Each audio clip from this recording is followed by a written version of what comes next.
being short something where your loss is unlimited is quite different than being long something that you've already paid for. And it's tempting.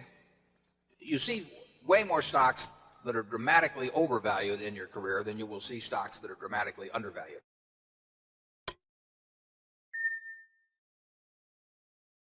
Hi, I'm Dave Staples from Hanover, New Hampshire, and I've got two questions for you. First, I'd like to hear your thoughts on selling securities short and what your experience has been recently and over the course of your career. The second question I'd like to ask is how you go about building a position in a security you've identified. Using USG as a recent example, I believe you bought most of your shares at between $14 and $15 a share, but certainly you must have thought it was a reasonable investment at 18 or 19. Why was 14 and 15 the magic number? And now that it's dropped to around 12, do you continue to build your position? How do you decide what your ultimate position is going to be? Well, we can't talk about any specific security. So our buying techniques depend very much on the kind of security we're dealing in. Sometimes it's a security might take many, many months to acquire, and other times you can do it very quickly, and sometimes it may pay to pay up, and other times it doesn't. And the truth is you never know exactly what the right technique is to use as you're doing it, but you just use your best judgment based on past purchases. But we can't discuss any specific one. Short selling, it's an interesting item to study because it's ruined a lot of people. It is the sort of thing that you can go broke doing. Bob Wilson, there's famous stories about him and Resorts International. He didn't go broke doing. In fact, he's done very well subsequently. But being short something where your loss is unlimited is quite different than being long something that you've already paid for. And it's tempting. You see way more stocks that are dramatically overvalued in your career than you will see stocks that are dramatically undervalued. I mean, it's the nature of securities markets to occasionally promote various things to the sky so that securities will frequently sell for 5 or 10 times what they're worth, and they will very, very seldom sell for 20% or 10% of what they're worth. So therefore, you see these much greater discrepancies between price and value and on the overvaluation side. So you might think it's easier to make money on short selling. And all I can say is it hasn't been for me. I don't think it's been for Charlie. It is a very, very tough business because of the fact that you face unlimited losses and because of the fact that people that have overvalued stocks, very overvalued stocks, are frequently on some scale between promoter and crook. And that's why they get there. And once they're, and they also know how to use that very valuation to bootstrap value into the business, because if you have a stock that's selling at 100 that's worth 10, obviously it's to your interest to go out and issue a whole lot of shares. And if you do that, when you get all through, the value can be 50. In fact, there's a lot of chain letter type stock promotions that are sort of based on the implicit assumption that the management will keep doing that. And if they do it once and build it to 50 by issuing a lot of shares at 100 when it's worth 10, now the value is 50, and people say, well, these guys are so good at that, let's pay 200 for it or 300, and then they can do it again and so on. It's not usually quite that clear in their minds, but that's the basic principle underlying a lot of stock promotions. And if you get caught up in one of those that is successful, you can run out of money before the promoter runs out of ideas.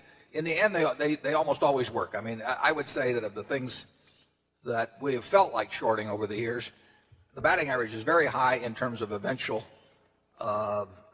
They would work out very well eventually if you held them through. But it is very painful, and it's in my experience, it's a whole lot easier to make money on the long side. I had one situation, actually an arbitrage situation, when I moved to New York in 1954, so it was about June or July of 1954, that involved a surefire type transaction, an arbitrage transaction. It had to work. But there was a technical wrinkle in it, and I was short something. And I felt like, for a short period of time, I felt like Fanova was feeling last fall. I mean, it was very unpleasant. You can't make, in my view, you can't make really big money doing it because you can't expose yourself to the loss that would be there if you did do it on a big scale. And Charlie, how about you? Well, Ben Franklin said if you want to be miserable, during Easter or something like that, he says borrow a lot of money to be repaid at Lent or something to that effect. And similarly, being short something, which keeps going up because somebody is promoting it in a half-crooked way and you keep losing and they call on you for more margin, it just isn't worth it to have that much irritation in your life. It isn't that hard to make money somewhere else with less irritation. It would never work on a Berkshire scale anyway. I mean, you could never do it for the kind of money that would be necessary to do it with in order to have a real effect on Berkshire's overall value. So it's not something we think about. It's interesting, though. I mean, I've got a copy of the New York Times from the day of the Northern Pacific corner, and that was a case where two opposing each owned over 50% of the Northern Pacific Company, Northern Pacific Railroad. And when two people each own over 50% of something, you know, it's going to be interesting. And Northern Pacific on that day went from 170 to 1,000, and it was selling for cash because you had to actually have the certificates that day rather than the normal settlement date. And on the front page of the New York Times, which incidentally sold for a penny in those days, it's had a little more inflation than Coca-Cola. Front page of the New York Times, right next to the story about it, it told about a brewer in Newark, New Jersey, who had gotten a margin call that day because of this, and he jumped into a vat of hot beer and died. And that's really never appealed to me as, you know, the ending of a financial career. And who knows, you know, when they had a corner in Piggly Wiggly, they had a corner at Auburn Motors in the 1920s. I mean, there were corners. That was part of the game back when it was played in a kind of a footloose manner. And it did not pay to be short. Actually, during that period, you might find it interesting. In the current issue of the New Yorker, maybe one issue ago, the one that has an interesting story about Ted Turner, there's also a story about Hetty Green. And Hetty Green was one of the original incorporators of Hathaway Manufacturing, half of our Berkshire Hathaway operation, back in the 1880s. And Hetty Green was just piling up money.